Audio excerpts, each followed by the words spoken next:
आज की वीडियो में तलाक रोकने का अमल लेके आया हूँ, यानी कि मैं आपको बताऊँगा कि कैसे आप एक अल्लाह के नाम से सिर्फ़ आप अपने मियाँ अगर आपका मियाँ आपको तलाक देना चाहता है और आप कोई बहन ये च बहन बीबी ये चाहती है कि उसका मियाँ उसको तलाक ना दे, तो आज की वीडियो में वो ये अमल करे, उसका मियाँ जो है उसे तलाक नहीं देगा और उसका नरम दिल हो जाएगा उसके लिए। तो सबसे पहले आपने करना क्या है कि पाक साफ़ हो जाना, हमेशा वज़ू की हालत में रहना रहें, जब तक आप ये वज़ीफ़ा कर रहे हैं तब तक आपने वज़ू की हालत में रहना है। नमाज़ की पाबंदी करनी है, 5 वक़्त की नमाज़ पढ़नी है और कोशिश करनी है कि तहज्जुद भी आपसे कज़ा ना हो, वो भी आपने पढ़नी है।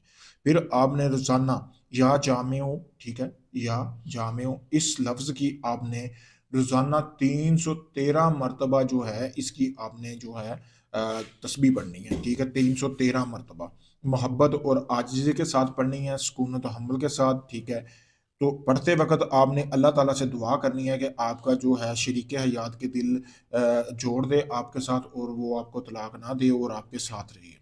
ठीक है? जब आप इस अमल को शुरू करेंगे तो आपने शुरू और आखिर में एक चीज़ है कि दुरूद इब्राहिमी आपने लाज़मी पढ़नी है और हर नमाज़ के बाद आपने इस चीज़ की दुआ करनी है कि आपके शौहर का दिल जो है आपके लिए नरम हो जाए और आपके साथ जुड़ जाए और वो आपको तलाक ना दे। बहुत मुजरब तरीन अमल है।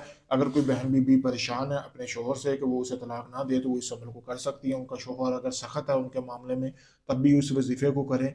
तो मेरी इस चीज़ की गारंटी है मुकम्मल तौर पे कि उन्हें 100% इसमें कामयाबी मिलेगी। अगर कोई भाई भी करना चाहे, वो भी अपनी बेगम के लिए कर सकता है। बहुत मुजरब तरीन अमल है।